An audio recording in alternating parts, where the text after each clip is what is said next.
días, señor presidente.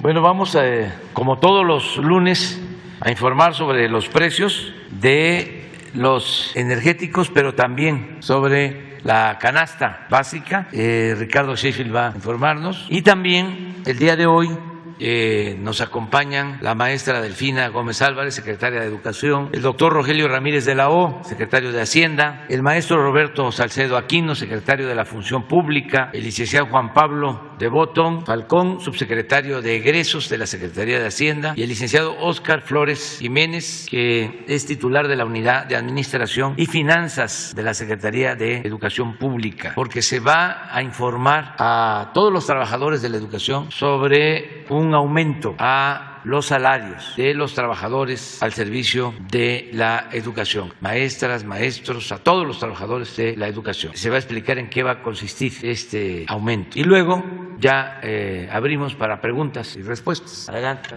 Buenos días, señor presidente. Muy buenos días a todas y a todos ustedes, quienes quieren en el precio de los combustibles. Tenemos esta semana nuevamente un incentivo fiscal del 100% en el IEPS. Esta semana no se estará pagando IEPS otra vez, ni en regular, ni en premium, ni en diésel. El precio promedio de la gasolina regular, 21 pesos con 79 centavos por litro, de la gasolina premium, 23 pesos con 71 centavos por litro, y del diésel, 23 pesos con 16 centavos. Con corte el 12 de mayo, el barril de la mezcla mexicana de petróleo, $102 con 14 centavos. Continúa bastante errático el mercado internacional y altos los precios del petróleo. ¿Cuáles fueron las tres marcas que dieron más caro en México la semana pasada? Fue Redco, Winstar y Chevron. Y las tres marcas que continuaron siendo aliados de los consumidores en esta semana pasada fue Repsol, G500 y Orsan. Estos son promedios nacionales. Ahora veamos por regiones cuál es el precio con el margen más alto.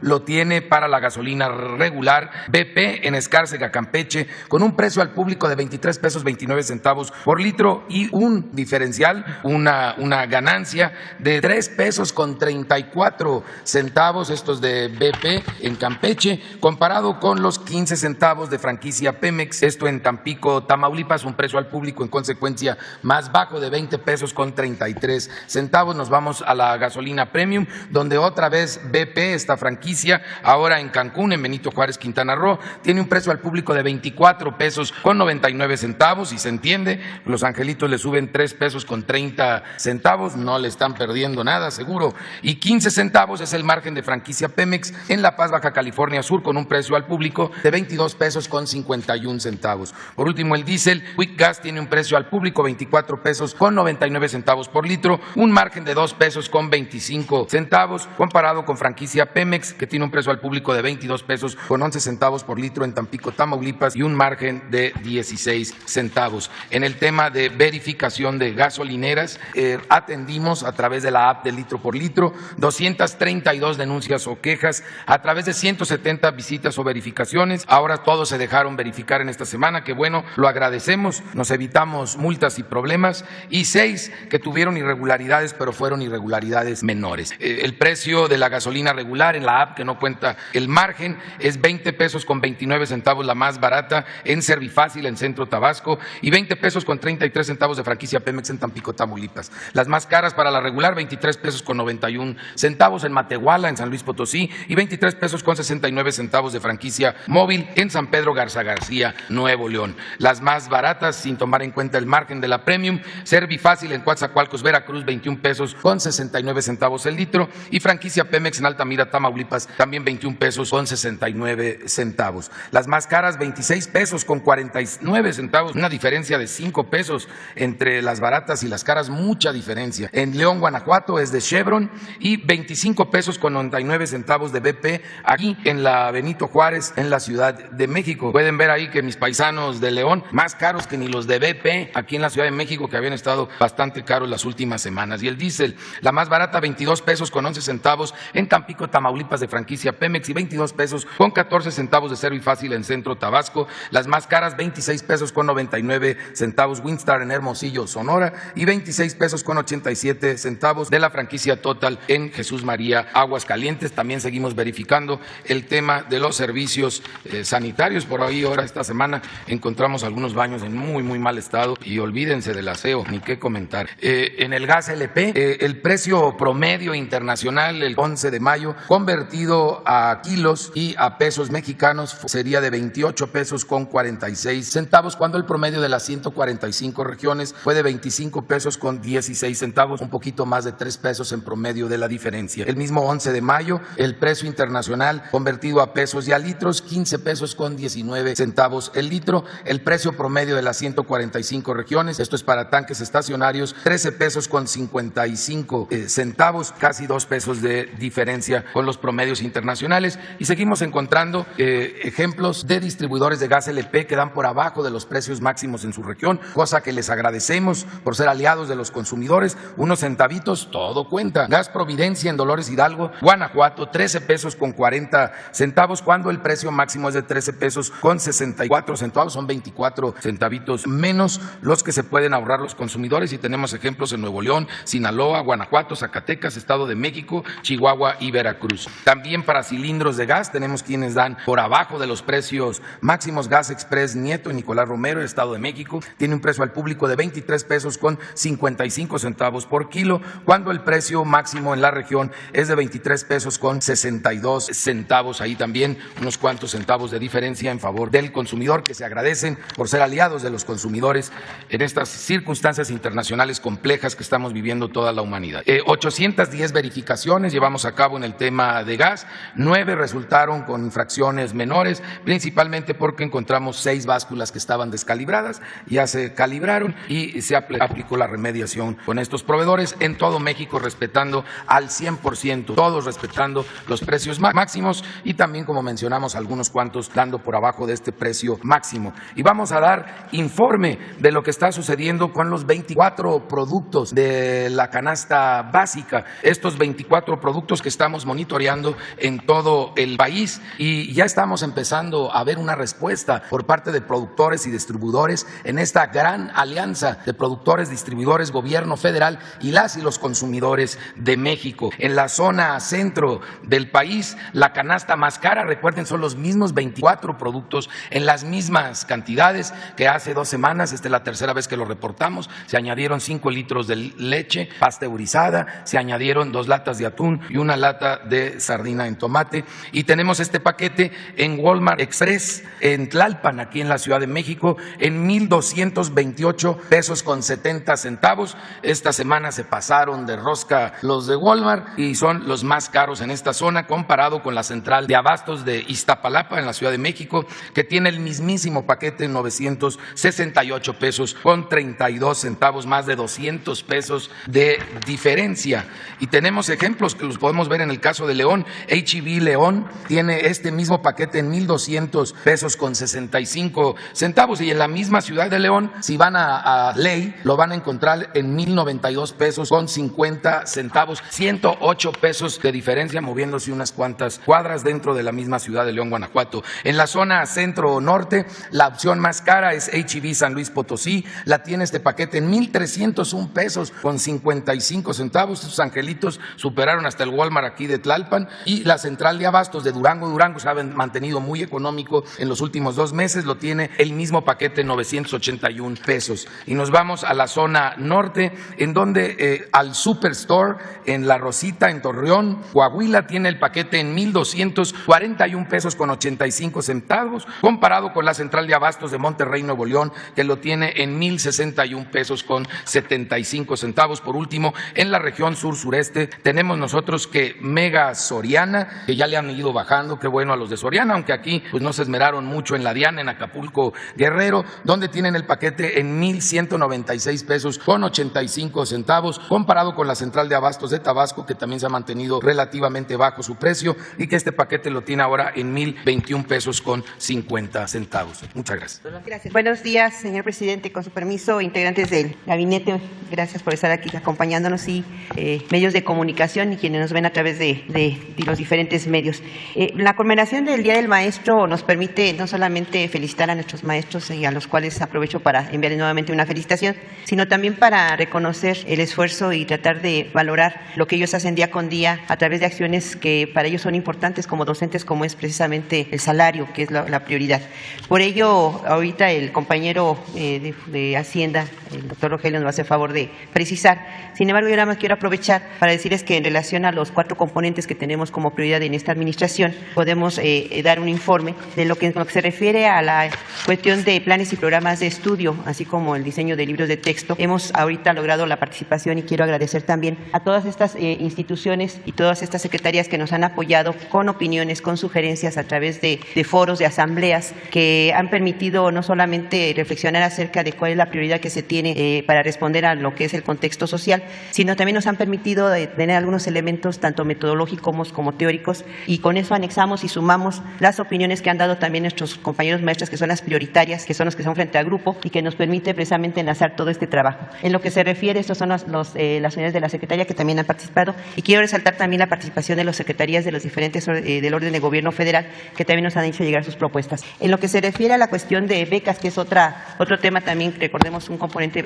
prioritario y de mucha importancia para esta administración, pues contamos ahí con lo que se fue los beneficiados en el 2021. Vemos que los 3 niveles tuvieron precisamente beneficiados, y ahí tenemos el monto, dando un total de 12 millones de beneficiarios, con precisamente un logro de aportar 69.5 mil millones de pesos, que eso fue durante el 21. Ahorita ya estamos en el primer cuatrimestre de 2022 y ahí estamos observando también que se toman en cuenta los 3 niveles de educación, dando un monto total de 10 millones hasta ahorita que se han aplicado, 10 millones de beneficiados, más una inversión de 28 mil millones de pesos que ahorita llevamos en este primer cuatrimestre. En lo referente a la escuela es nuestra, ahí observamos que ahorita tenemos en el 2021 fueron 60,000 escuelas con 4.5 millones de alumnos beneficiados, y se tiene previsto para 2022 llegar a 113,000 escuelas que sean beneficiadas con este programa. Finalmente tenemos, ahí vemos algunas fotos en donde se ve el apoyo que se ha dado a las diferentes instituciones, y que este programa, sí quiero destacar, hace la diferencia para muchas de nuestras instituciones. Ahorita hemos ido a algunos municipios, a algunos estados, y vemos que para los pequeñitos es algo muy importante, y para los maestros el tener ya o contar con un piso firme, o contar con un aula con mejores condiciones, o contar con esa techumbre que a veces es tan importante y tan necesaria en épocas de calor. Estas son algunas de las fotos que se han precisamente dado y otorgado. Ahí estamos una foto que a mí en lo personal me parece muy relevante. Hay un pequeñito ahí en Chimalhuacán que vemos en la parte de abajo, que mandó un mensaje en donde para él su necesidad era precisamente el contar con una barda, porque no tenían barda y tienen esa necesidad de seguridad. Afortunadamente ahorita con este programa se le va a dar atención a esa necesidad que para ellos es prioritaria. Y en lo que sigue, bueno, tenemos la atención y dignificación de los maestros.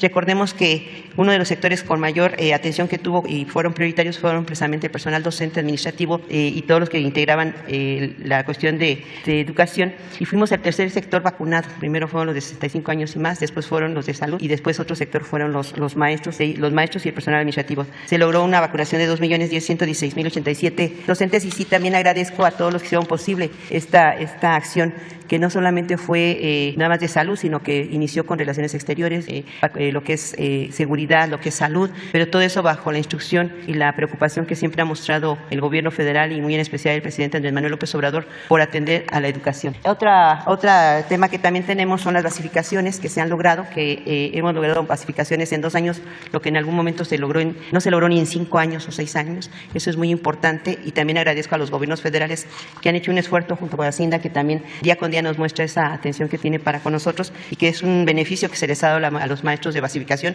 y que seguiremos trabajando en la medida de lo posible. Ahí sí hago una invitación a los maestros, que se está haciendo un esfuerzo muy grande en lo que se refiere a asignación de basificación, y ahorita vamos a ver en la relación al aumento salarial, porque insisto, genera un buen recurso que se tiene que aplicar, pero aparte también es algo que surge de una buena voluntad y de un buen deseo de aplicar justicia para los maestros, y eso yo lo tengo que reconocer más que como secretaria, como maestra, que ha habido esa intención y esa buena voluntad del gobierno y esa aprobación por darle a los maestros lo que por justicia les corresponde, y tanto han luchado y siguen luchando, y lo entiendo, pero yo creo que también tenemos que entender que esto es de manera gradual, pero que no dejaremos de hacerlo. Cedo el micrófono aquí a nuestro compañero Rogelio, nuestro secretario de Hacienda, para que precise esta información. Muchísimas gracias y enhorabuena, maestros. Aprovecho para nuevamente reiterarles una felicitación. Gracias.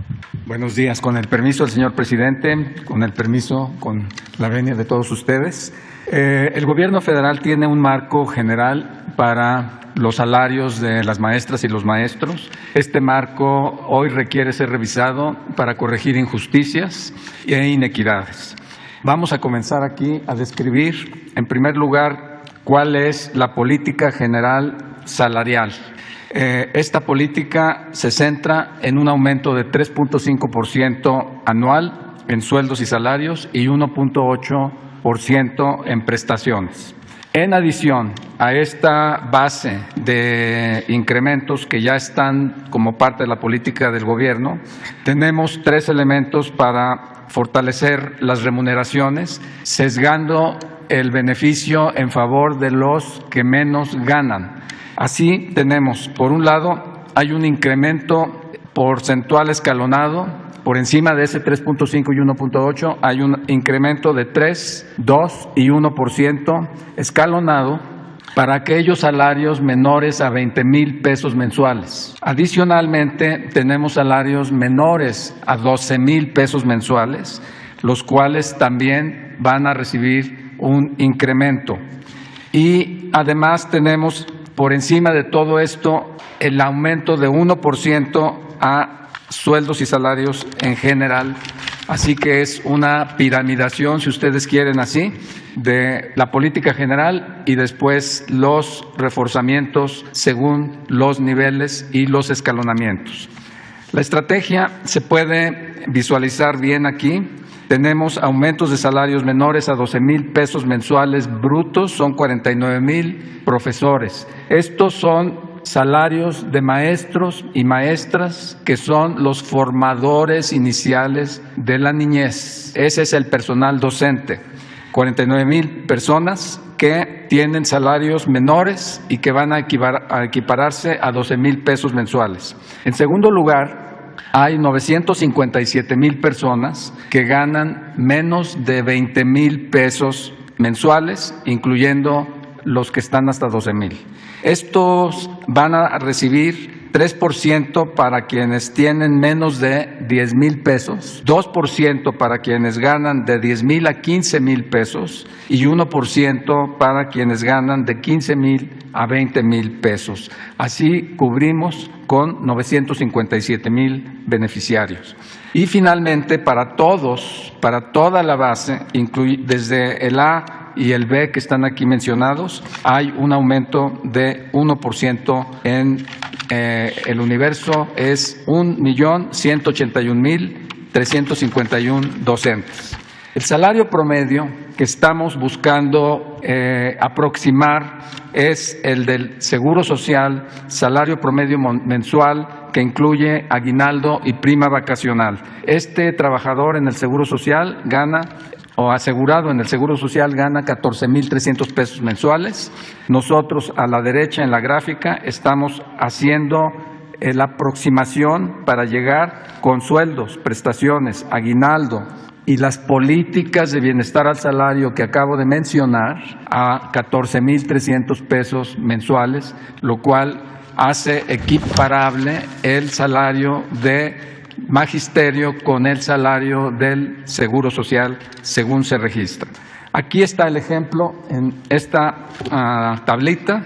En la parte verde tienen lo que perciben actualmente 3 niveles de trabajadores. En la parte roja lo que van a percibir con estos aumentos. Les pongo como ejemplo el trabajador 2, que gana 12,000 pesos, con prestaciones son 16,000, y este trabajador estaría con 13,000 en la nueva política, 4,000 de prestaciones y llegaría a 17,000.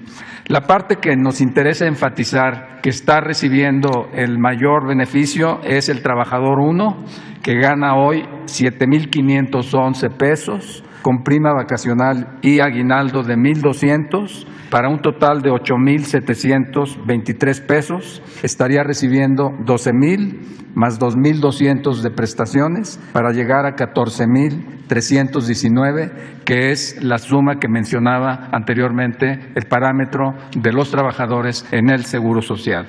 El trabajador en nivel 3, similarmente, aquí está viendo, 20,000 pesos y llegaría a 21,398. ¿Cuál es el incremento ponderado general que se aplica a los que más reciben el aumento? Es de 7.5%, es decir, salarios que están hoy por debajo de 20,000 pesos mensuales. Para esta política, para aplicar estos ajustes y para mantener esta corrección en la inequidad a las remuneraciones en los niveles bajos, el gobierno está invirtiendo 25,000 millones de pesos en este destino que no podrían utilizarse mejor en ninguna otra cosa. Implementando esta política de bienestar, los trabajadores en activos verán un aumento de su salario base de cotización y por ende van a tener un aumento en las contribuciones para su retiro. Esto es lo que estamos presentando hoy. Espero que esté claro. Muchas gracias. Los videos, vamos. Hoy es 13 de mayo y estamos en la planta de alquilación. Es una de las primeras plantas que va a terminar. Esta planta química, su función es dar más octanaje a la gasolina, es decir, que salga una gasolina de mejor calidad. Seguimos trabajando esta semana, seguimos recibiendo equipos. Va el reporte. Esta semana arribó al puerto de Dos Bocas la embarcación Ocean Freedom con los calentadores para la planta hidrotratadora de diésel, los cuales se descargaron para su traslado inmediato a la refinería Olmeca. De igual manera arribó el barco Roll Dock Sea con módulos que se instalarán en el paquete 3. Estos módulos se descargarán a través de maniobras especializadas. En el área de proceso, en la planta combinada, se realiza el montaje de celdas que integran los calentadores de crudo y atmosférico. Asimismo, se instaló la primera torre de barrenado en las mesas de los tambores de coque del paquete 1. En la planta hidrotratadora de naftas, se realizó el izaje de una torre fraccionadora fabricada en Corea, de más de 48 metros de alto y 200 toneladas de peso. En el área de efluentes y cogeneración, continúan los trabajos de construcción de edificios y las actividades en la zona de caldera auxiliar y recuperador de calor. En las 39 subestaciones eléctricas se instalan equipos en el interior y se realizan trabajos correspondientes a cableado. En las 4 torres de enfriamiento, continúa el trabajo en internos y pavimento exterior. En el área administrativa, continúa el detallado del cuarto de control y el acondicionamiento de la sala táctica. También se avanza en los trabajos de detallado en la fachada exterior del edificio de laboratorio. En el área de almacenamiento, avanza la construcción de mochetas e integración de líneas. En las actividades de integración, se avanza en el rack central y tendido de tubería de integración entre las plantas. Continúa el traslado de plantas de ornato desde el vivero hasta las áreas verdes de la refinería Olmeca. Tren Maya, reporte de avances, 16 de mayo de 2022. En el tramo 1, en Tenosique, Tabasco, continúa la construcción de obras de drenaje transversal, las cuales darán paso a los escurrimientos naturales para trabajar sin contratiempos y evitar encharcamientos o inundaciones durante la operación del tren. En todo el tramo 1 ya se han concluido 130 obras de drenaje transversal y se encuentran en ejecución 47 más. Además, se trabaja en el colado de losetas prefabricadas en 2 puentes por los que transitará el Tren Maya. En el tramo 2, a la altura de la localidad de Pomuch, Geselchacán, en Campeche, se trabaja en la colación de acero de refuerzo y cimbra de madera para la construcción del paso de fauna para grandes mamíferos. En el tramo 3, en San Bernardo, municipio de Maxcanú, en Yucatán, sigue la distribución de durmientes que se irán colocando para conformar la vía. Hasta el momento, ya van más de 6,840 durmientes en sitio. En el tramo 4, en las inmediaciones de Cisbichén, municipio de Chemash, Yucatán, avanza el colado de transversales para registros de cableado eléctrico, lo cual servirá para alimentar de energía eléctrica a los trenes. De manera general, en diversos puntos de los tramos, continúan los trabajos del terraplén, tendido de durmientes y traslado de rieles para lo que será la vía del Tren Maya. Ya son 109,000 los empleos generados en el sureste de México por el proyecto del Tren Maya. El Tren Maya avanza.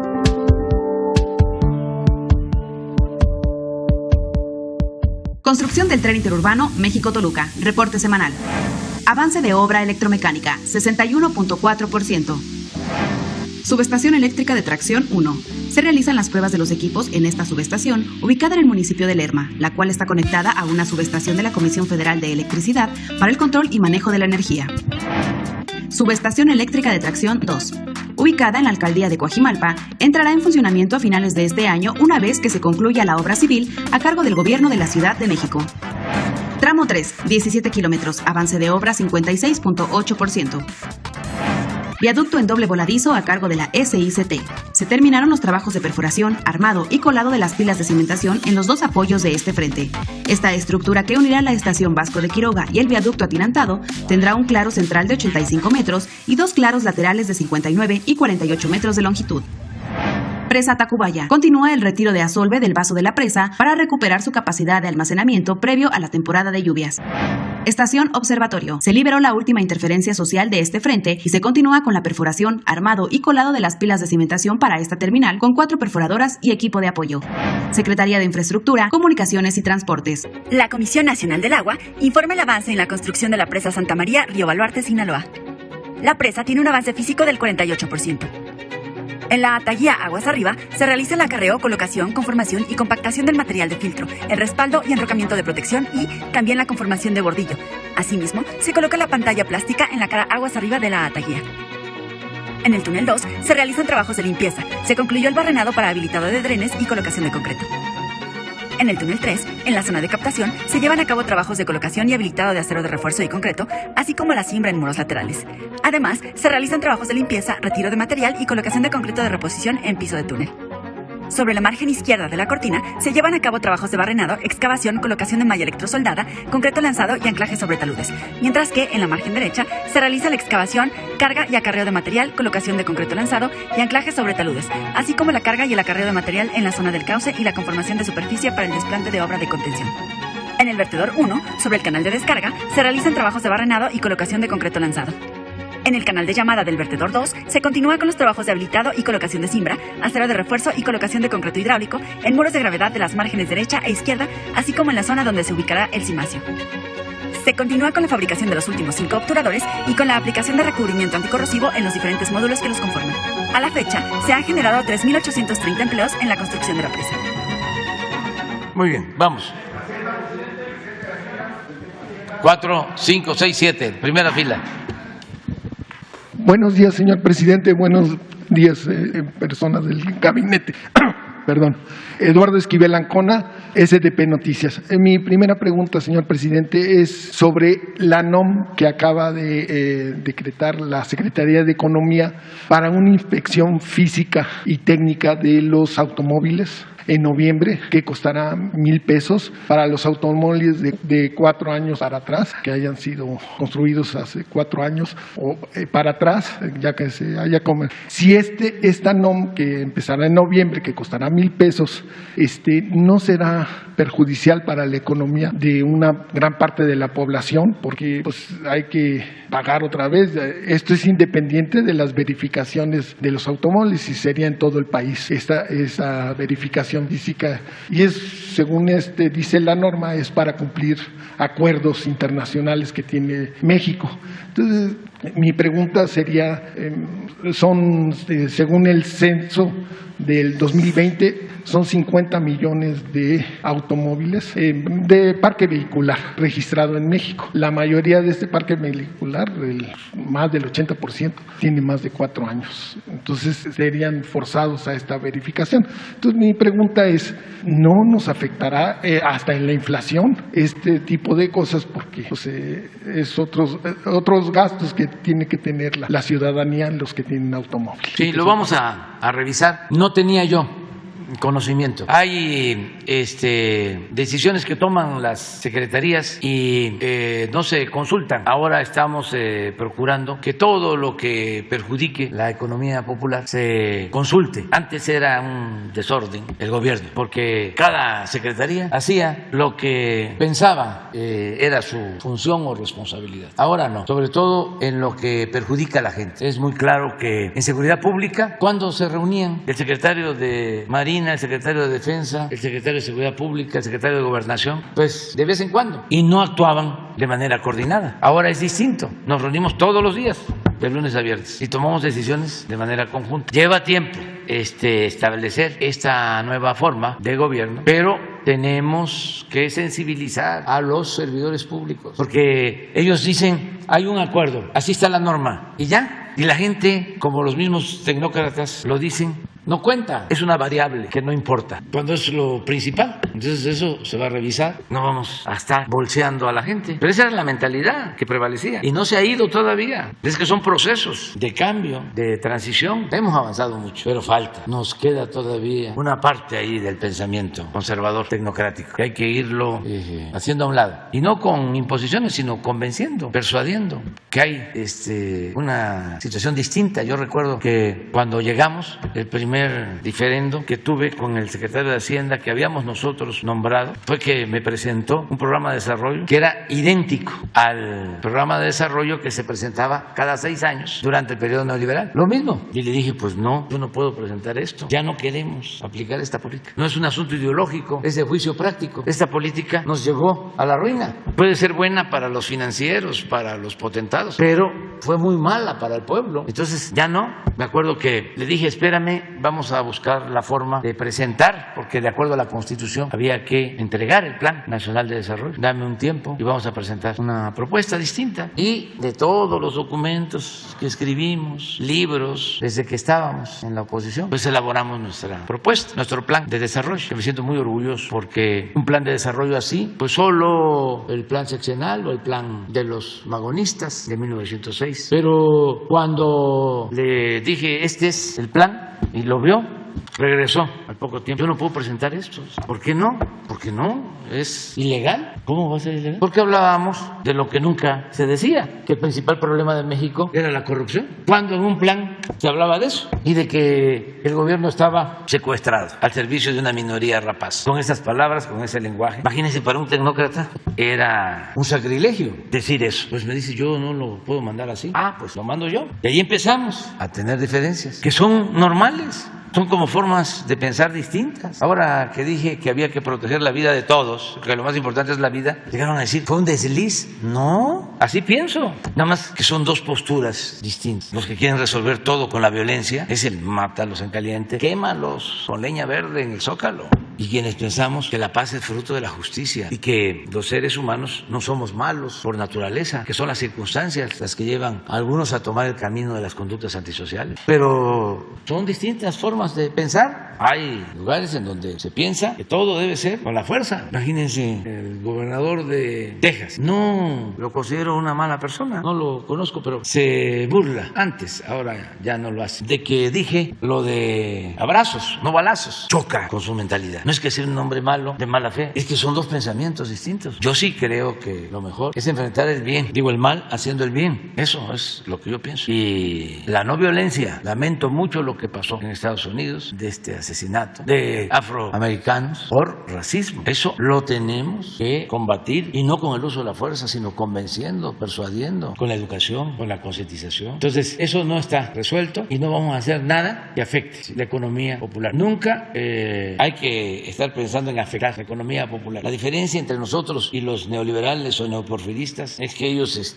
piensan que el gobierno quita y nosotros pensamos que el gobierno da. Hay gobiernos que quitan y hay gobiernos que dan. Entonces somos distintos y por eso no vamos a llevar a cabo estas acciones. Al contrario, en todo lo que podamos ayudar a la gente, lo vamos a hacer. En una segunda pregunta, señor presidente, hay un proyecto en Aguascalientes de energía solar. Este proyecto se hizo ya debía haber estado funcionando, pero todavía no está funcionando. Pero eso sí, los contribuyentes del municipio de Aguascalientes ya lo están pagando. Este proyecto pues está muy atrasado. Se tenían que construir 100 hectáreas de paneles y solo llevan 53 hectáreas. No se ha llevado a cabo y este proyecto le costó al municipio más de 7,000 millones de pesos. Ya de las transferencias federales que tiene el municipio, el 26% ya se las están quitando para pagar este proyecto. ¿No habrá una forma de que la Comisión Federal de Electricidad, porque pues, es un proyecto importante y es solar y es de energía limpia y renovable, se pueda concluir que no le tenga tanto peso para los contribuyentes del municipio y que el municipio se está quedando sin recursos, es muy alto, el 26% de las transferencias es altísimo. Entonces, ¿no habrá alguna forma de que la Comisión Federal de Electricidad pueda ayudar para que se termine este proyecto y pues sea una realidad, estar dando energía limpia y renovable como es la solar? Sí, vamos a verlo con la Comisión Federal de Electricidad. No debió autorizarse porque no corresponde a los gobiernos estatales, a los gobiernos municipales, todo lo que tiene que ver con la generación de la energía eléctrica, la distribución de la energía eléctrica. Sin embargo, en el afán privatizador, llegaron a entregar este tipo de proyectos, a autorizar este tipo de proyectos y comprometiendo el presupuesto de estados y de municipios. Entonces, en lo que podamos ayudar, lo vamos a hacer. Le voy a pedir al licenciado Bartres de la Comisión Federal de Electricidad que vea sobre este proyecto y con el gobernador de Aguascalientes.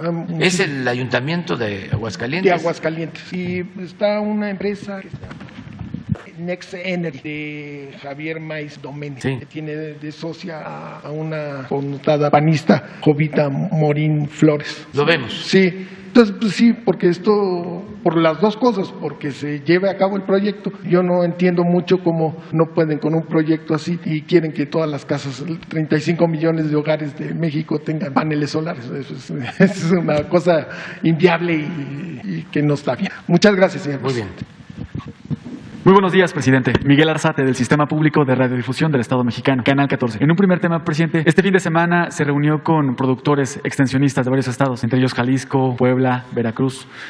Preguntarle, señor presidente, ¿cómo evalúa el inicio de este plan para fomentar la producción, el autoconsumo y acercarse a la autosuficiencia de alimentos? ¿Cuál es la proyección? ¿Cuándo México será autosuficiente en la producción de alimentos? En este espacio, presidente, ha destacado que en este momento México es autosuficiente en la producción de diésel. ¿Cuándo lo será en la producción de maíz? Con la idea de que la producción de maíz pueda mantener un control, por ejemplo, en el precio de la tortilla y controlar el precio de los alimentos. ¿Cómo evalúa este programa? ¿Cuál es la proyección, presidente? En un primer tema. Bueno, tenemos que ir hacia la autosuficiencia. Creo que esa es la enseñanza mayor, ser autosuficientes. Y aquí también tenemos una diferencia de fondo con los neoliberales. Acuérdense cómo decían de que en un mundo globalizado no importaba fomentar el sector agropecuario o producir los alimentos en México, porque se podían comprar en el extranjero. Esto empezó a imponerse desde la época de Salinas, cuando Aspe era secretario de Hacienda. Luego un secretario de Economía, a ver si me ayudas, Rogelio, que habló sobre la política industrial. ¿Qué dice? ¿Qué dijo? A ver, venga a decirlo aquí. Venga a decirlo. Bueno, la frase que pintaba toda la mentalidad entonces era: la mejor política industrial es no política industrial. La mejor política industrial es la no política industrial. Entonces, lo mismo en el caso del sector agropecuario. Dejaron sin apoyo al campo. Al mismo tiempo que se abrieron las fronteras con el tratado y se puso a competir a los productores nacionales con los productores del extranjero en condiciones de desigualdad. Porque en el extranjero, hasta la fecha, en Estados Unidos, en todos lados, en Europa, el productor recibe subsidio del gobierno. Hay veces que todo su costo de producción se lo da vía subsidio del gobierno. Y aquí no solo se dejó de apoyar al campo, sino se estigmatizó el subsidio. Entonces se afectó mucho el sector agropecuario y nos convertimos en importadores. Lo mismo que en la política energética. En 40 años no se hicieron refinerías, se abandonó la refinación y se destruyó la petroquímica. Eso no podemos olvidarlo para los que siguen aferrados a esa política fracasada que tanto daño nos causó. Entonces, ahora con nuestro gobierno estamos cambiando.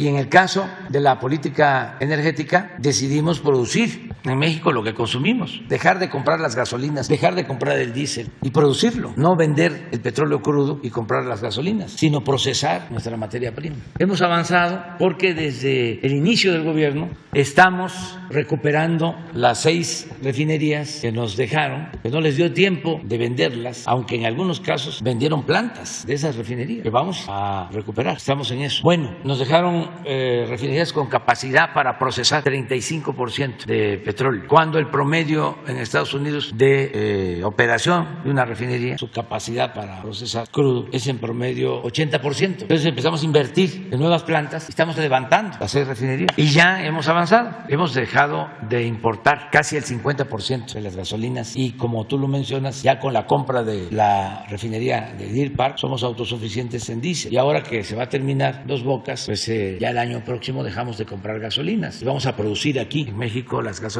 y el diésel. Ese es el plan, ese es el cambio. No fácil, porque imagínense 36 años con una política orientada a vender petróleo crudo con la excusa de que era más rentable. Pues sí, porque extraer un barril de petróleo aún en los tiempos de la corrupción costaba $15, $18 y por muy bajo que estuviese el precio en el mercado internacional se vendía en 40 porque no se le paga renta a la naturaleza. Por eso es un gran negocio. Rockefeller decía que el mejor negocio del mundo era el petróleo y el segundo mejor negocio del mundo era el petróleo mal administrado. El petróleo es negocio. Entonces se dedicaron pues, a vender petróleo crudo al extremo de que en el periodo neoliberal, de producir nosotros nuestros combustibles, empezamos a comprar las gasolinas en grandes cantidades. Entonces ahora lo que queremos es la autosuficiencia. ¿Y en qué nos ayuda? A ver si Juan Carlos te manda la tabla sobre inflación de abril. Juan Pablo, pues aquí está. ¿No lo tienes? Es muy interesante esto, también es aleccionador. Esto es abril, inflación.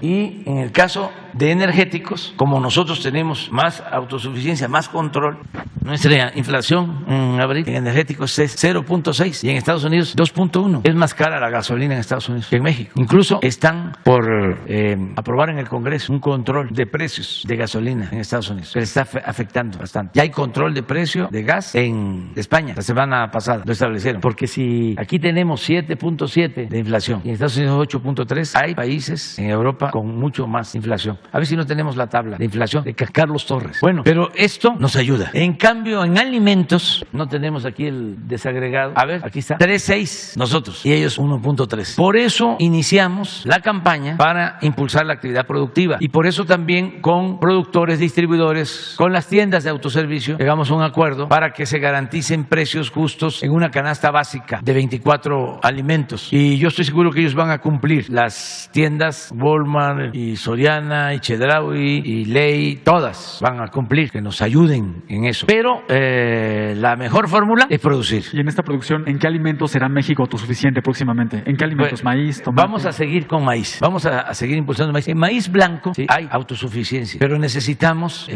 maíz amarillo, maíz para aves, para cerdo, y tenemos también necesidad de producir trigo harinero, que es de los alimentos que más crecieron, que más han crecido en el mundo, porque como todos sabemos, esto es un fenómeno mundial. Esto se originó por la invasión, por la guerra de Rusia y Ucrania. Aquí tienen tache los mandatarios de las grandes potencias y los organismos internacionales que debieron insistir más para evitar la guerra. Para eso se inventó la política, para evitar la guerra. Y faltó diálogo, faltó más trabajo de los diplomáticos de Naciones Unidas. ¿Por qué? Pues son pérdidas de vidas humanas, son refugiados y también desajuste en la economía mundial que estamos pagando todos. Esto afecta a todo el mundo. En los otros productos, en el resto de componentes, pues sí estamos mejor que ellos, nuestros hermanos vecinos de Estados Unidos, pero aquí en alimentos. Entonces por eso hicimos una gira. El viernes estuvimos en Nuevo León y en Jalisco, el sábado en Veracruz y en Puebla, de ayer aquí también nos reunimos con agrónomos, extensionistas, técnicos, todos los que trabajan en el medio rural para echar a andar una campaña y aumentar la producción, sobre todo de autoconsumo, que ayuda mucho, que se pueda sembrar maíz, que se pueda sembrar frijol. Vamos a mantener los precios de garantía de maíz, de frijol, de arroz, de trigo, de leche. Ahora, por los aumentos en los básicos, pues se quedaron abajo los precios de garantía. Por ejemplo, el precio de garantía del frijol es 16 pesos el kilo. Cuando empezamos creo que era 6 pesos, cuando empezó el gobierno, 6 o 8, y ahora ya está en 16. De todas maneras se está vendiendo, o el productor lo está vendiendo a más precio. No lo vamos a quitar porque si lo quitamos, entonces los intermediarios, con todo respeto, conocidos mejor como coyotes, hacen su agosto. Entonces vamos a mantener precios de garantía. Y vamos a incrementar en un programa emergente la producción de fertilizantes, porque tenemos también en el mundo pues es escasez de alimentos, incremento en los precios energéticos, aumento también en los precios del fertilizante, incremento pero hasta de 10 veces más en el flete marino. Entonces la enseñanza es producir lo que consumimos, y yo hago un llamado a todos los productores que hagamos patria, así como enfrentamos entre todos la pandemia, que entre todos enfrentemos el problema inflacionario, que sí nos afecta mucho y afecta más a la gente humilde, a la gente pobre, porque se puede estar aumentando el salario, pero si aumenta el precio de la tortilla, pues en vez de ganar poder adquisitivo el salario, lo pierde. Por eso yo mido el incremento del salario en función de lo que cuesta la tortilla. Y sí me preocupa de que la tortilla esté cara, sobre todo en las tortillerías. Y también hago un llamado para que no se abuse, que sí se considere que están aumentando las materias primas, pero que no se abuse. En las tortillerías en la Ciudad de México, en promedio hasta 20 pesos el kilo, en las tiendas de autoservicio 13.90, pero la mejor tortilla es la del comal. Entonces, si se siembra maíz, que esto viene de lejos, desde la época prehispánica. Primero era la producción para el autoconsumo y el excedente era lo que se pagaba de tributo para mantener al gobierno y también a artistas y a científicos y a los encargados de la cultura, el arte, de la creación, los que hicieron posible el desarrollo de las grandes civilizaciones que florecieron en nuestro país. Cuando llegan los españoles, de una u otra forma se continúa con ese sistema. Ellos al principio, desde Cortés, empiezan con la esclavitud, pero era tanta la sobreexplotación y las epidemias que hubo exterminio, se diezmó la población. Entonces tuvieron que aprobar las leyes de India para que se respetara la libertad de los indígenas y al mismo tiempo que solo se pagara un tributo. Entonces fue el sistema de encomienda.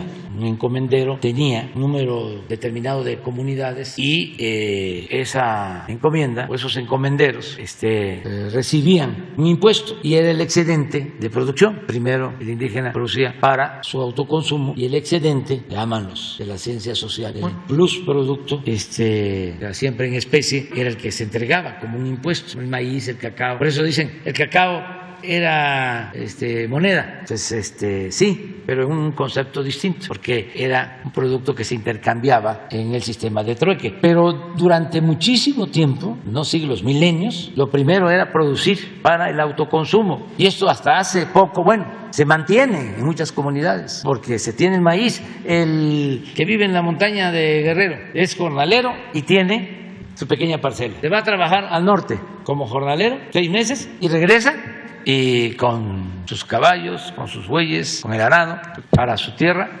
siembra su maicito. Y ya hemos dicho muchas veces que el maíz es una planta bendita que se da en todos lados, en las tierras bajas, en los cerros, en el frío, en el calor, y sin maíz no hay país.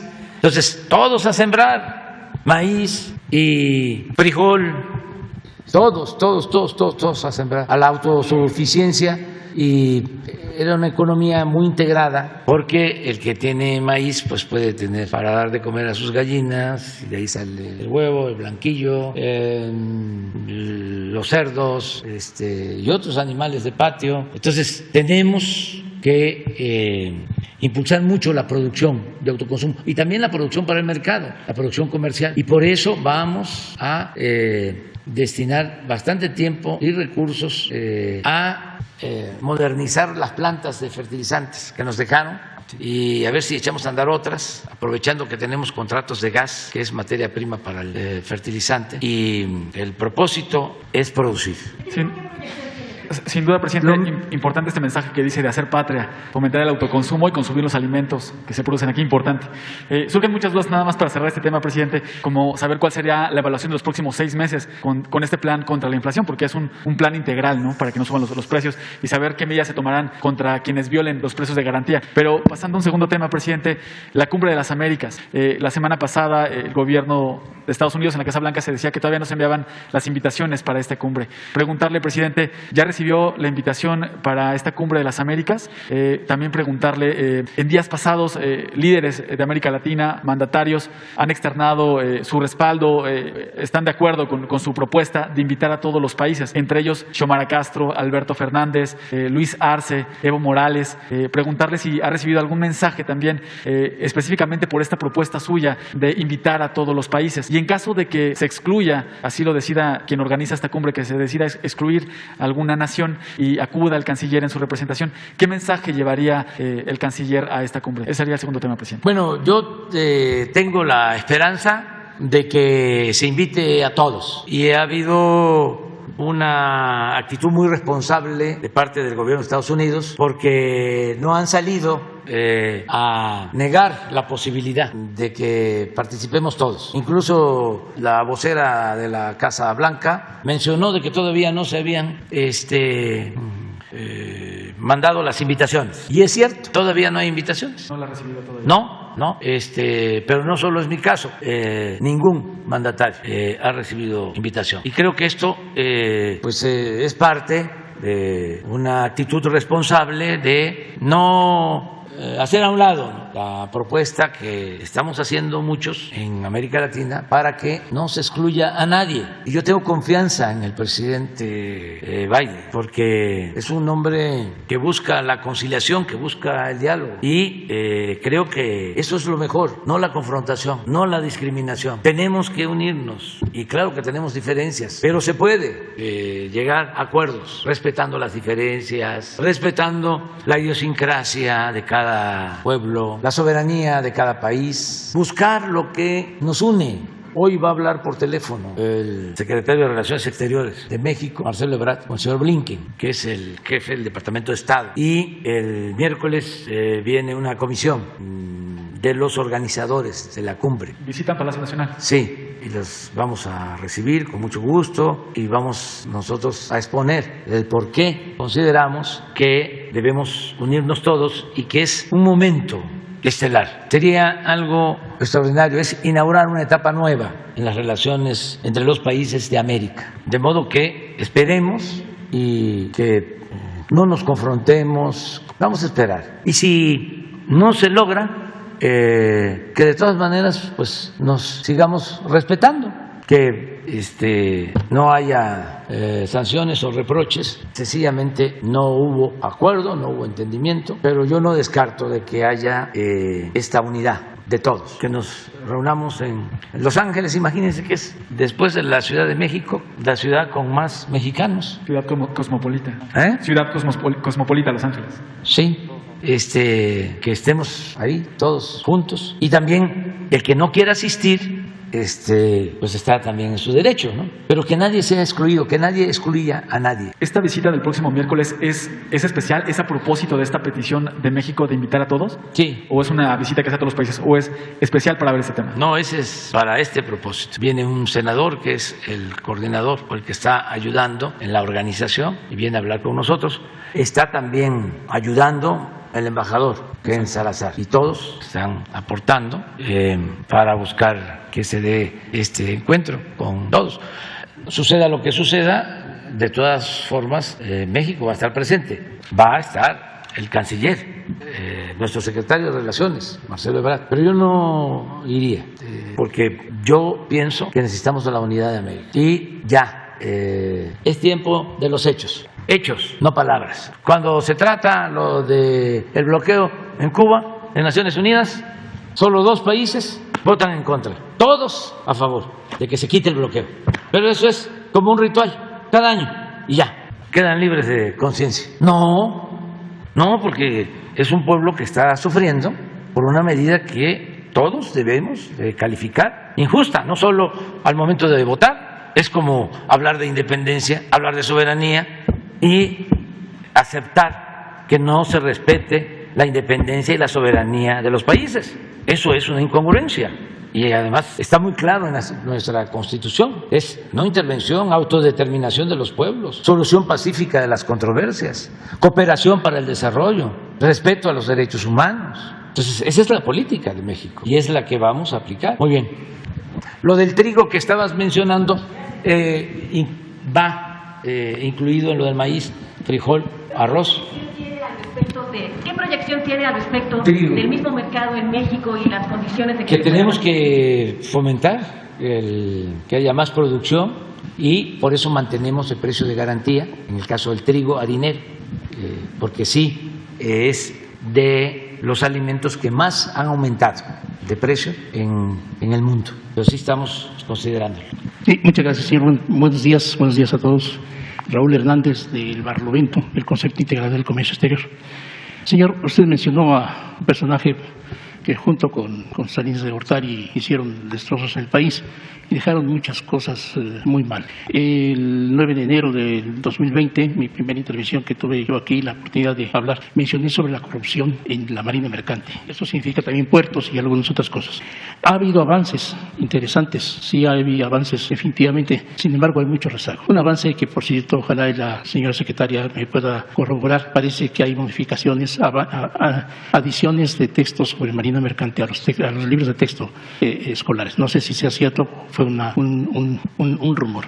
En el sentido de los puertos, sigo pensando, no he tenido yo la cita con el señor secretario de Marina, ojalá y pudiéramos hacer que nos reciba, porque hay cosas pendientes sobre todo en las escuelas náuticas que están todos los días, hay problemas muy serios, señor presidente.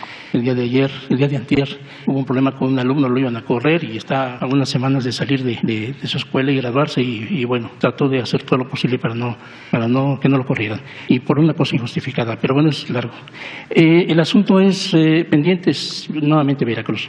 Esa modificación que le hizo al país y a las leyes y Salinas de Gortari hizo mucho daño, en el sentido de que en el momento que se hace la requisa en Veracruz, no solamente fue quitarle el trabajo a los trabajadores portuarios que hoy siguen reclamando justicia, sino fue el asunto de privatizar los servicios a la carga y a los buques, que es algo muy grave que el país todavía no se puede responder, y va a ser muy difícil, señor, porque ¿cuántas empresas hay? Ahorita ayer conté 19 empresas prestadoras de servicios, que casi todas son extranjeras.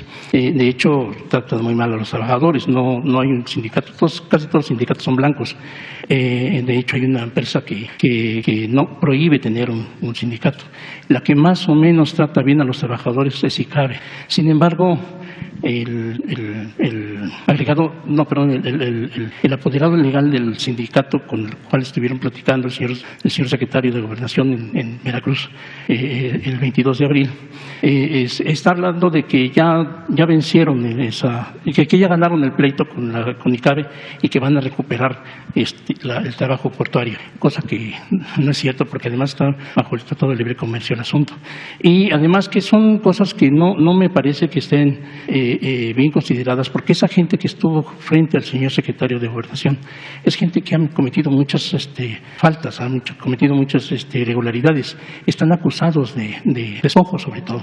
Esa gente que estuvo con Alejandro Pulido Cueto y el otro, el que es secretario ahora es Gilberto Tejeda, fueron gente que golpearon a los que eran auténticos de la mesa directiva del sindicato. De hecho, les siguen engañando a la gente y tratan de llevar adeptos para que logren hacer lo que quieren, o sea, que se resuelvan los problemas de los trabajadores portuarios. Cosa que está bien. Sin embargo, no escucharon, el señor secretario no escuchó a los estibadores, por ejemplo. Los trabajadores estibadores, los trabajadores portuarios estibadores, no tenían nada que ver con la empresa de servicios portuarios. Sin embargo, fueron afectados y no se les ha hecho justicia, y va a ser muy difícil que se les haga si están juntos con los maniobristas, porque no son antagónicos, pero son otro nivel, tienen otras cosas también y quieren ser escuchados también, señor presidente.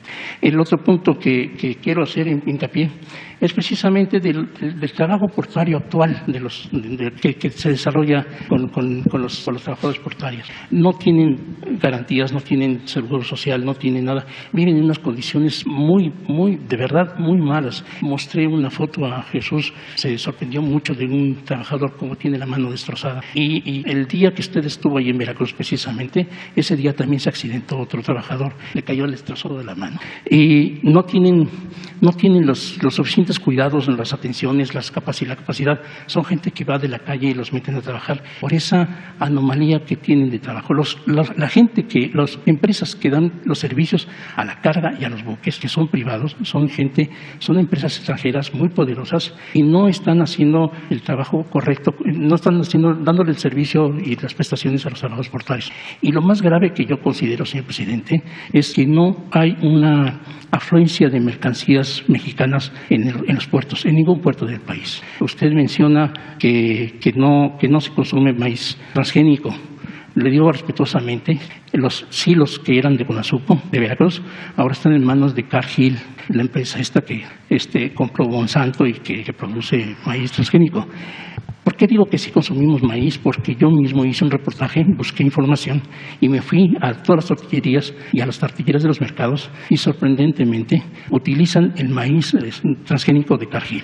Entonces, ese problema que aparentemente es un asunto laboral de los trabajadores portuarios y lo que están reclamando, cómo rescatar su fuente de trabajo, no es nada más un asunto laboral, insisto, señor presidente, es un asunto de producción. México, en esto que usted menciona, junto con los países latinoamericanos, son prácticamente los que producen la mayor cantidad de alimentos en el mundo. Y sin embargo, nuestro país no tiene, insisto, y lo puedo decir con interés y conozco el asunto, hay productores mexicanos de limón, de cantaloupe, del melón cantaloupe, del aguacate, en fin, que no tienen la facilidad para sacar sus mercancías del país. Son gente que no tiene la posibilidad, lo que antes sí se podía con los trabajadores portuarios, en este caso, por ejemplo, Veracruz. Entonces, ahí sí yo pediría nuevamente un llamado para ver si es posible que los trabajadores portuarios que no fueron escuchados ese día con el secretario de Gobernación fueran escuchados. El último punto que quiero subrayar, uno de los personajes que estaba ahí con el señor secretario era Leonel Noya, que es un transportista. ¿Qué hacía ahí? ¿Quién sabe? Lo que yo sé es que respalda mucho a Alejandro Pulido, que es un corrupto y está acusado de muchas cosas. Leonel Noya es el que está transportando el balasto para el Tren Maya. Y yo pediría un poco de atención en ese sentido, señor, porque el balasto lo sacan de los Tuxtlas y se lo llevan hasta Veracruz, bueno, tienes más cerca el puerto de Coatzacoalcos.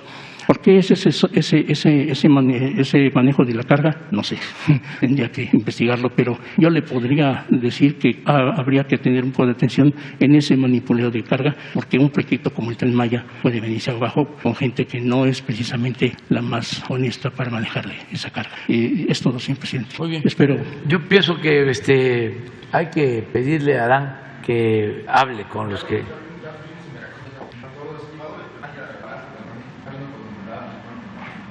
Pónganse de acuerdo y sí, que Adán los reciba. Y lo del balasto se lleva de San Andrés a Veracruz. Sí, San Andrés.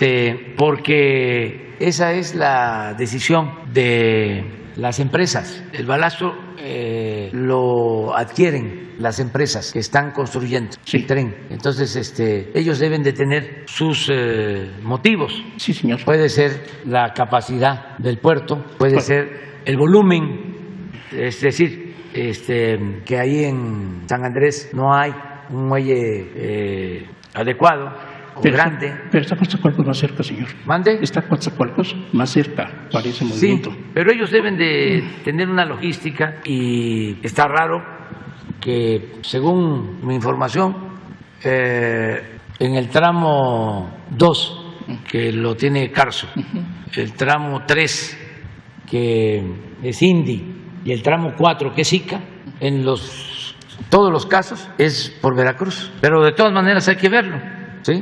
Hice un costeo de eso y sí es un poco más caro por el traslado por carretera. Sí, incluso si lo tienes, sí, entrégaselo a Jesús y nosotros se los hacemos llegar a las empresas. Porque Leonel Noya se supone que va a manejar los 5 millones de toneladas de balasto, cosa que a mí se me hace... Sí, pero tampoco no son 5 millones. Sí, creo que son 3. Sí, pero que lo vean ahí. Y está muy difícil, porque son varios sindicatos los que están participando, pero de todas formas te lo veo.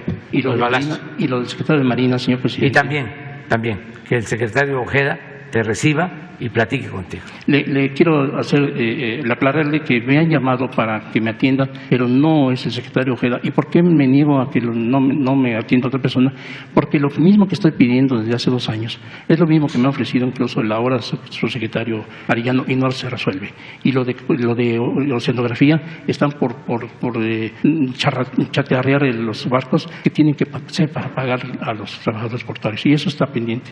Y otras cosas. Sí, con Ojeda. Muy bien. Muchas gracias, señor presidente. Buenos días, señor presidente. Preguntarle de esta contratación que se va a hacer de 500 médicos cubanos, ¿cuándo van a empezar a trabajar y en qué estados van a empezar a laborar? Y sobre todo el sueldo, porque ha habido muchas críticas de algunos colegios y federaciones de médicos que están en contra de esta medida. Eso también, con todo respeto, ayuda mucho a entender el pensamiento conservador. Yo ofrezco disculpa por la manera en que respondo, pero si lo hago con mucha sutileza, no se entiende. Y tenemos que ser muy claros, porque una de las cosas que ha caracterizado al régimen de corrupción ha sido la simulación. Y como que ya es tiempo de definiciones, de hablar con claridad. ¿Cómo le llamaban a las privatizaciones? Les llamaban desincorporaciones. Los eufemismos, a no llamar a las cosas por su nombre. Entonces, el caso de estos médicos, que respeto mucho, es parte de ese pensamiento conservador. Llegó a expresarse en extremo de que estaba mal que se quitaran los exámenes de admisión. Estamos hablando de asuntos polémicos, que por qué quitar los exámenes de admisión.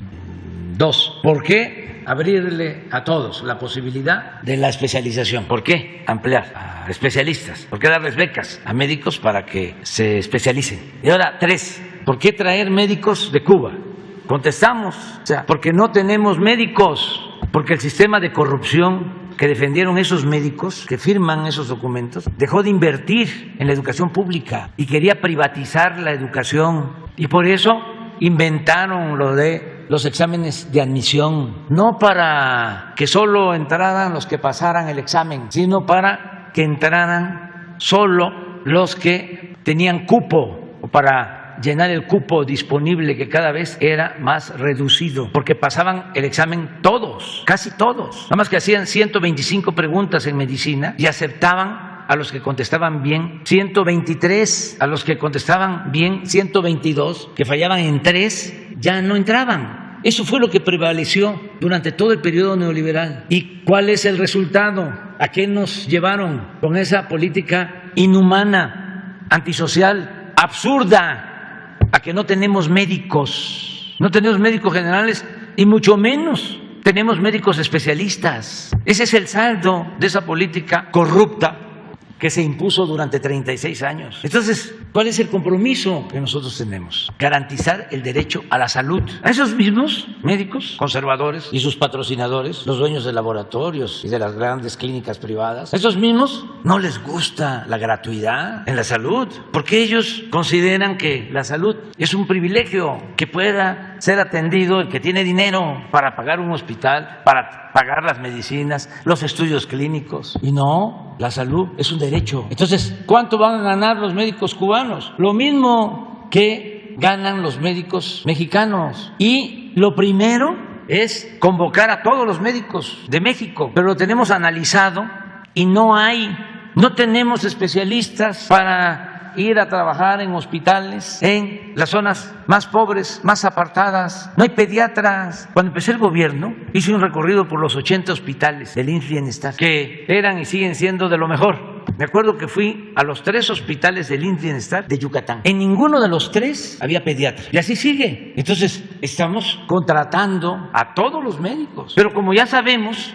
que no vamos a tener para cubrir toda la red de centros de salud, de unidades médicas rurales, de hospitales, pues por eso ya estamos haciendo este convenio de traer 500 médicos. Ya les expliqué también, y yo creo que esto es bastante ilustrativo, y ojalá y le pregunten a los del Teletón, estos médicos, los del Teletón con sus colectas han logrado hacer centros para atender a niñas, a niños con discapacidad, para terapias, una muy buena labor. independientemente si nos gusta, no nos gusta, de dónde vienen los recursos, es algo importantísimo, muy humano, porque hay quienes nacen con una discapacidad menor y si tienen la posibilidad de ser atendidos, pueden salir adelante. Si no tienen quien les dé una terapia, quien los atienda, esa discapacidad menor se convierte en una discapacidad grave. Y la mayoría de la gente no tiene recursos para eso. Bueno, a pesar de la gran labor que hacen, se quedaron sin recursos, porque tienen las instalaciones, pero falta la operación de esos centros. Como todo, en el periodo de la corrupción,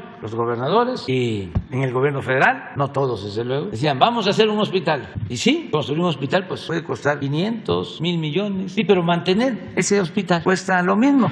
Cada año, 500, 1,000 millones. Entonces, eso no lo contemplaban. Entonces, si acaso quedaba la obra, pero sin médicos, sin enfermeras, sin medicinas, sin equipos y todo el gasto de operación. Entonces, pero permíteme, es que es muy interesante esto, porque es mucha irracionalidad, es mucho egoísmo, es una actitud muy retrógrada de estos señores. Llegamos a un acuerdo con el Teletón para que niños pobres puedan atenderse y es el único organismo de la llamada sociedad civil que recibe un apoyo del gobierno para que se atienda a 20,000 niñas y niños con discapacidad en los centros. Y esto les ayuda para que esos centros no estén subutilizados. Entonces, como cada año hacen un nuevo centro, de manera muy amable, vienen a verme y me dicen, ¿dónde quiere que hagamos el nuevo centro? Y le digo, en Tlapa, Guerrero, en la montaña. Y me responden, pasó el tiempo, no podían, porque no hay especialistas que quieran irse a vivir y a trabajar a Tlapa. Entonces, les dije, ¿y si yo les consigo los especialistas? Entonces sí. Fue bueno el arreglo porque el centro nuevo lo van a hacer en Sinaloa y de todas maneras vamos a hacer el centro de terapia para niñas, niños con discapacidad en Tlapa, en la montaña de Guerrero, que es la zona más pobre del país. Bueno, nada más que los especialistas van a ser de Cuba. Ahora que fui a Cuba, se lo planteé al presidente Díaz-Canel. Le digo, quiero algo en especial. De los médicos que van a ir, quiero especialistas para la atención al centro de terapia para niñas, niños con discapacidad. Presidente, me presento, soy Noemí Gutiérrez de Reporte Índigo. Nada más si nos puede detallar los estados en donde van a trabajar los médicos cubanos y en este caso de Guerrero, ¿qué número de médicos van a ir ahí? Y ya aprovechando que está el secretario de Hacienda, ¿cuánto se va a destinar para esta contratación y también para la compra de las vacunas para niños que había comentado? Sí, todavía no sabemos cuántos, pero en general son 500, pero ya Reporte Índigo, ¿no? La campaña en contra de los médicos de Cuba. ¿Cómo se llama la señora del Colegio de México y del ITAM? Denise Dresser, ya hablando de que son esclavos, los médicos. Creo que también Jorge Ramos. O sea, y la verdad, Ramón Alberto igual. No trabaja en Reporte Índigo. Bueno, pero es una forma de pensamiento. Siempre les digo que no es 1, 2, 3, son millones los que tienen esa manera de pensar, que yo respeto mucho, pero no la comparto. No la comparto, o sea, porque la considero retrógrada, inhumana, falsa, hipócrita. Presidente, no sé si nos puede precisar la fecha en que van a comenzar a trabajar los médicos cubanos en México. Todavía no tenemos la información, pero se la hacemos llegar. Es que todavía no han llegado. Y también preguntarle sobre el caso de Cuba. Cuando fue a la gira a Centroamérica, en El Salvador, Guatemala, Honduras y Belice, se hicieron públicos todos los acuerdos que tuvo con esos países, con Sembrando Vida. Sin embargo, en el caso de Cuba, no se ha dado a conocer cuál es el acuerdo en materia de salud, sobre todo en el caso de las vacunas. ¿Cuándo será público? Pues ahora, sí, hoy te entregamos. Se informó, pero te lo entregamos hoy. Nosotros no tenemos nada que ocultar. El que nada debe, nada teme. ¿Y sabes por qué resistimos a la mafia del poder y a sus voceros? Nuestro escudo es la honestidad. Eso es lo que nos protege. Entonces tenemos autoridad moral y vamos a seguir defendiendo nuestro proyecto, que es la defensa de la mayoría del pueblo, de la gente humilde, de la gente pobre, de los que no existían, no contaban, porque la política era asunto de los políticos y no asunto de todos. Entonces, qué bien que me preguntaste lo de los médicos, porque tenía yo unas ganas. O sea, porque los estoy viendo. No, cuando hablé de entregar becas, porque necesitamos especialistas, para que el que quisiera irse a estudiar a Estados Unidos, a Francia, a Alemania, a Argentina, donde quisiera, tiene una beca, pues una de estas sociedades de médicos me mandó un escrito oponiéndose. Claro, no puedo generalizar, más cuando los médicos, las enfermeras, la mayoría arriesgó la vida en la pandemia. Hicieron algo extraordinario.